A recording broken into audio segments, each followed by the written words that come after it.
Julius Malema's latest radical call is for all borders between African countries to be abolished. But now, senior UN or United Nations officials are openly backing this proposal.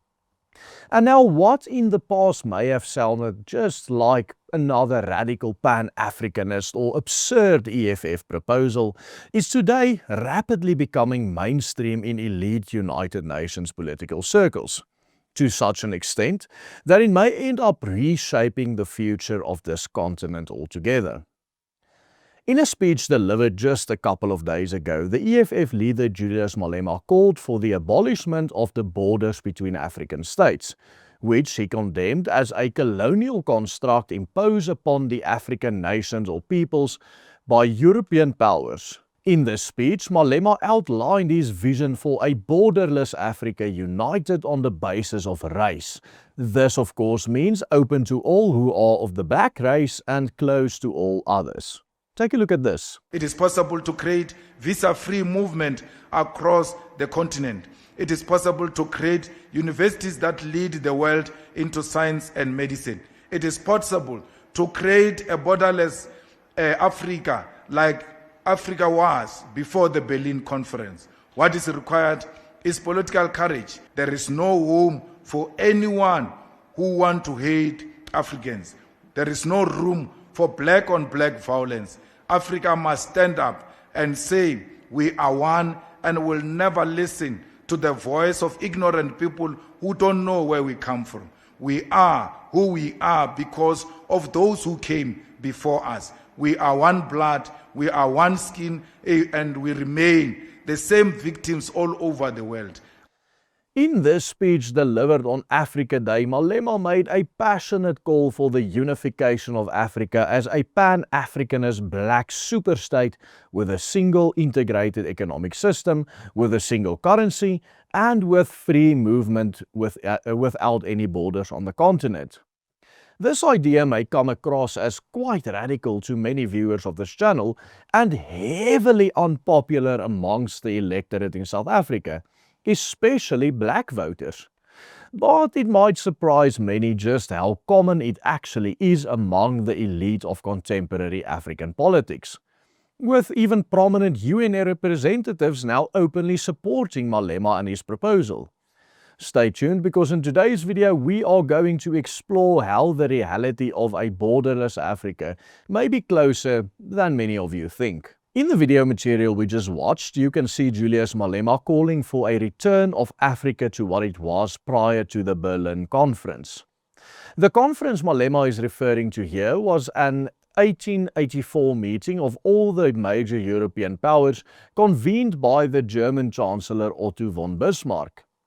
The aim of this conference, which was attended by delegates from 14 different European colonial powers, was of course to establish rules for European expansion into Africa and to reduce the risk of conflict between these European states competing for the same territories. The reason was, at the time, European powers were scrambling for control over vast territories of land in Africa, and the fear arose that these competing colonial powers or colonial claims on African territories could actually lead to war between these European countries. And so, in the German capital, under the leadership of the German Chancellor, Africa's borders were drawn on a map, roughly. The conference, for example, allowed King Leopold of Belgium to become the sole ruler of an immense, vast area that would later become known as the Congo and the Democratic Republic of the Congo. An area that is equivalent to almost 2/3 of the entire size of the European Union today. And so while the Berlin Conference did not establish all the borders for African countries, it did set out the rules and rough borders to legitimize and accelerate the European partitioning of the African continent. It became the symbolic starting point of the so-called scramble for Africa, and also directly resulted in the formation of the Union of South Africa in 1910. This could of course only happen after the British Empire conquered the Boer republics of the Orange Free State and the Transvaal. And so the borders that we have in Africa today are almost exclusively the creation of European colonialists, and this is exactly what Julius Malema wants Africans to be, as he says, liberated from. And his idea is gaining ground at an immense pace. In a piece published in the Mail and Guardian newspaper yesterday, Anthony Ohemeng Buama, a senior United Nations official, called for establishing an open borders dispensation on the African continent in light of the xenophobic violence currently taking place in South Africa. In his piece, he describes Pan-Africanism as a movement of peoples and not a project of states, and called for African solidarity across all borders. In calling for the legacy of colonialism and the borders drawn by the colonial powers to be undone, he echoes Malema in writing the following: "If continental integration is to be meaningful, it must include the practical possibility for Africans to move, settle, work and trade across borders in safety and dignity.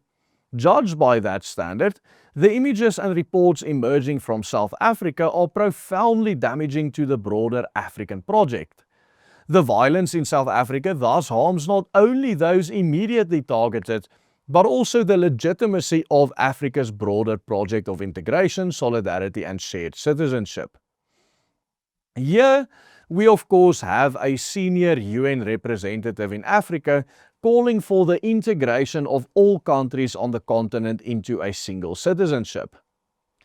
What is particularly telling is that these calls are emerging just as Cyril Ramaphosa and his ANC are being increasingly isolated on the African continent, with African governments now even openly distancing themselves from him and his government and his party, precisely over their handling of immigration and the issue of xenophobia in this country. Malema's calls for an Africa without borders are also particularly interesting, given that it actually isn't a popular idea in South Africa at all. According to the latest poll, 7 in 10 South Africans believe immigrants from other African countries have a negative impact on the South African economy. And more than 80% of South Africans believe the government should do more than it currently does to secure our northern border. Yet, instead of doing this, Ramaphosa is scrambling to appease his African Union partners by condemning xenophobia at every opportunity and in the strongest of terms. What we have here is a situation where the black political elite, not only of this country but of this continent, is completely out of touch with the sentiments of their own constituency. On the one hand, voters are demanding stricter border controls, stronger immigration enforcement, and greater national sovereignty. On the other hand, influential political figures such as Malema and also Ramaphosa, together with senior voices in international and continental institutions, are openly advocating deeper integration, freer movement, and ultimately a future in which Africa's colonial area borders become far less significant or completely undone. You see, what we have here is one of the main reasons why the support for the ANC as well as the EFF dropped in the first place, and why so many black voters are increasingly not motivated to go out and vote in the first place, seeing the support for the ANC and its daughter parties drop significantly. This could mean the end of Pan-Africanism, and the political parties or the black political populist parties that want to be the voice of the black electorate need to find a significant change in the way that they approach immigration, because the average voter on the streets today, especially the average black voter, does not want to integrate with the rest of Africa and does not want more immigrants in South Africa, but wants actually all immigrants gone for the most part. This issue has become the most pressing one in the South African political landscape today, and it has the potential to alienate millions of voters from both the ANC and the EFF. This is why in a recent video we highlighted how the Umkhonto we Sizwe party's far more neutral stance has the potential to elevate it politically back into power in this country. You can check out that full analysis by clicking on this link appearing on your screen right here and see why we believe that the MK party will be the party growing the most in the next national election. And please do consider supporting our work by becoming a paying member of the Willem Petzer Group. Invest in us and help us pay our researchers to produce videos like these every single day by simply following the easy steps on the banner at the bottom of your screen. Goodbye and God bless.